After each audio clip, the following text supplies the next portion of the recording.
Bonsoir à tous. L'art n'a jamais été un moyen de changer le monde, mais toujours une tentative pour lui survivre. La phrase est forte, elle est signée du dramaturge et cinéaste allemand Thomas Brasch, auteur de Mercedes, un spectacle à voir en ce moment au théâtre Océan Nord. Et Laura Huguetto est l'invitée de LCR ce soir.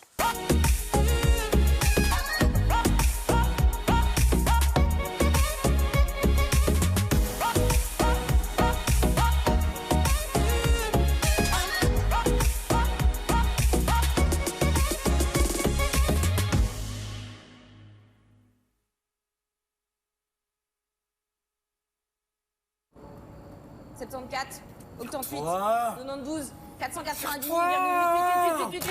Tire-toi, je te dis, ou je t'écrase.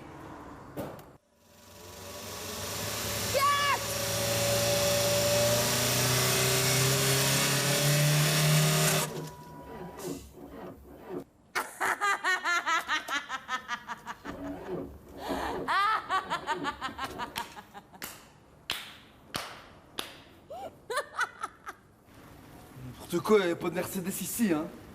T'es miro ou quoi?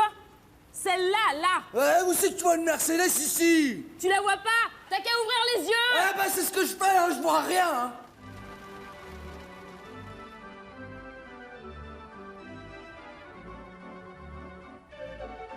Je me rappelle du désespoir qui s'est emparé de moi ce matin-là, quand ils sont partis. Je suis jamais monté sur un manège pour attraper la floche. J'ai jamais goûté de barbe à papa de ma vie. Et maintenant que j'ai eu des enfants à mon tour, je les ai jamais emmenés à la foire. Qu'est-ce qu'il y a quoi? Bah l'autre là, avec les lunettes de soleil.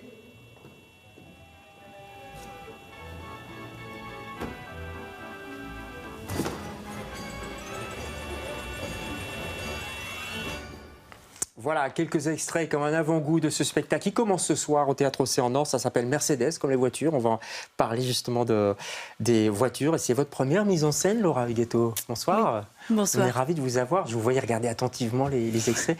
Il y a un stress même quand on voit les images, en fait. Une concentration, en tout cas, Ouais. de se mettre face à ce qu'on a créé. Ouais.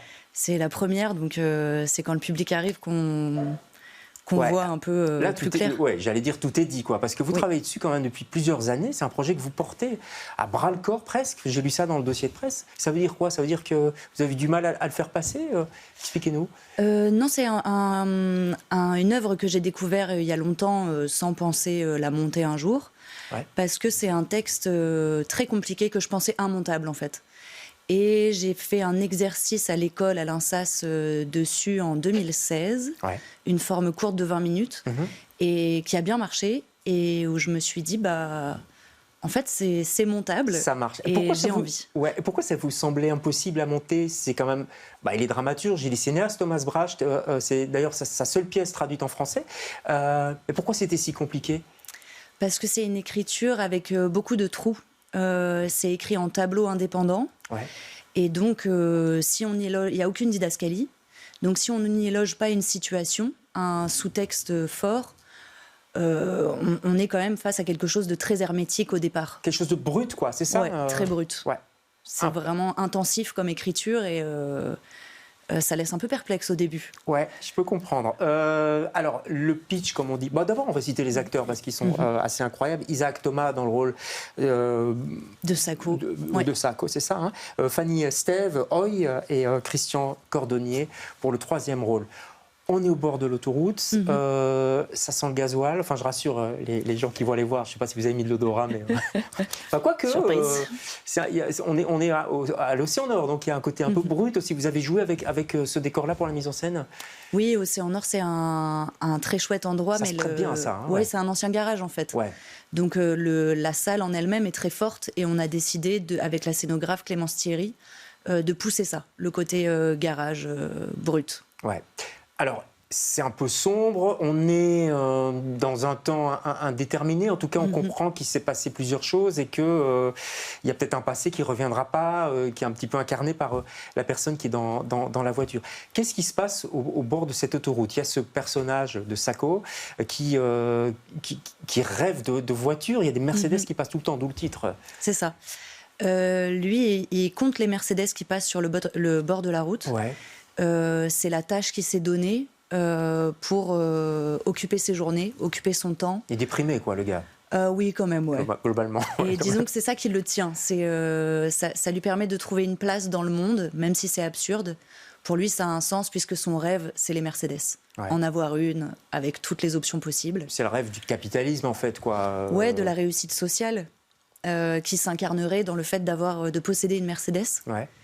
Et elle, c'est tout l'inverse. Donc pour elle, ne pas avoir de travail, c'est génial. C'est la liberté absolue. Et ils essayent d'entrer en lien et en contact en se positionnant de deux côtés de la barrière à deux opposés. C'est deux êtres que tout oppose, en fait, mais qui vont quand même trouver des liens. Oui, parce qu'il y a cet espace qui les réunit, la langue. C'est une langue très particulière que propose Brache. C'est quoi? Qu'est-ce que ça de particulier? C'est un conglomérat de mots-phrases. C'est-à-dire tous les mots sont rassemblés en une seule phrase. Ouais. Et c'est dans l'idée que ces personnes-là sont tellement désociabilisées que jusque dans leur langage, ils sont affectés. Donc ils partagent cette langue, ils partagent ce temps vacant, puisqu'ils n'ont pas de travail, pas de domicile fixe, mais ils se positionnent tout à fait différemment par rapport à cette situation de base. Elle a encore de l'espoir ou quoi? Parce que c'est quand même très noir, hein, faut le dire au début, mais il y a quand même une petite lumière, comme vous le dites. Oui. Elle est... Elle est prête à tout, en fait. Oui, c'est la liberté absolue, tout ce temps libre. Et elle croit fort en l'imagination, en fait, de croire aux choses pour qu'elles arrivent. Donc, elle sera toujours tournée vers l'espoir. Ouais. Comment vous les avez dirigés, vos acteurs? Parce que quand le texte est difficile, pour les acteurs et les actrices, c'est aussi un petit peu compliqué d'incarner ces personnages. On a fait tout un travail sur la langue pour se laisser traverser par cette langue et voir ce qu'elle convoque dans les corps. Et ensuite, un énorme travail sur tout le sous-texte. C'est-à-dire de dire ce texte, mais dans une situation très précise, pour voir comment ça navigue et pour trouver des étrangetés, puisque c'est un monde qui est à côté de notre réalité, qui n'est pas tout à fait la réalité qu'on connaît nous. Et donc, il faut trouver du plaisir et de la jouissance à jouer cette étrangeté. Ouais. C'est vrai que c'est très étrange. En même temps, il y a des choses très concrètes. On parle de Mercedes, c'est une marque concrète. C'est peut-être le rêve. Il est allemand, Thomas. Oui. Donc peut-être que c'est aussi le rêve allemand. Enfin, en tout cas, c'est dans l'esprit allemand. En tout cas, j'allais dire à l'époque où il a écrit, parce qu'il est décédé il y a quelques années quand même. C'était peut-être une façon de montrer qu'on avait réussi dans la vie. C'est ça qu'il voulait montrer aussi. Oui, encore aujourd'hui. Ouais, encore aujourd'hui, c'est vrai. Donc lui, il a vécu en Allemagne de l'Est. En Allemagne de l'Ouest. En Allemagne de l'Ouest, voilà. Et il venait effectivement des États-Unis, je crois. Si il est né en Angleterre, en 1945. Tout un parcours, ouais. Donc en fait, il est revenu en Allemagne à sa naissance, mais il est né en Angleterre. Et il se fait toujours chasser d'un côté ou de l'autre de l'Allemagne, donc il se retrouve jamais chez lui. Ouais. Et il est en contestation permanente du système, que ce soit en RDA ou en RFA. À travers ce texte, il a voulu dénoncer quelque chose aussi, ça, peut-être, les systèmes qu'on nous impose? Pour lui, moi, c'est ce qui fait que cette pièce résonne pour moi très fort aujourd'hui, parce que pour lui, il voyage entre deux sociétés très différentes. Lui, il voit venir le début du capitalisme, c'est ça, avec l'industrialisation. La RFA, tout ça à l'époque. Ouais. Ouais. Et il le sent pas, quoi, dès le début. Il y a quelque chose où il se dit, mais en fait, ça nous isole les uns des autres, c'est l'économie à tout prix qui nous coupe de l'humain. Et pour moi, c'est un phénomène qui a fait que s'amplifier et qui donc résonne très fort aujourd'hui dans son écriture, puisqu'il ne met pas un contexte politique très clair, c'est en filigrane. C'est très ouvert, ouais. C'est pour ça que vous vous intéressez aussi à ce texte, parce que ça nous parle en fait aujourd'hui. On n'est pas déconnecté de ça, au contraire, on est même en plein dedans, j'ai l'impression. Oui, de plus en plus.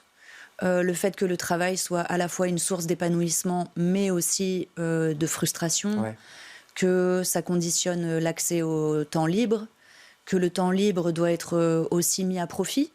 Donc il faut partir en vacances. Quand on part en vacances, il faut visiter tous les lieux touristiques. Ouais. Donc on rentre de vacances, en fait, on est fatigué. Après, on se remet à travailler.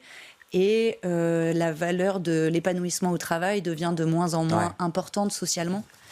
Et c'est pas chouette. Enfin, quelqu'un qui aime son travail, il fait mieux son travail et c'est mieux pour tout le monde. Ouais. Et donc voilà. On est en plein dedans. C'est vrai que Oui. c'est très bien d'avoir remis cet auteur à l'honneur parce qu'on n'en parle pas trop. Il a fait des films. Très honnêtement, moi je les ai pas vus. En tout cas, il en a fait un film de Mercedes, mais d'autres films Oui. également, Le Messager, je crois. Vous aviez vu le film Mercedes pour préparer un peu votre mise en scène, ouais.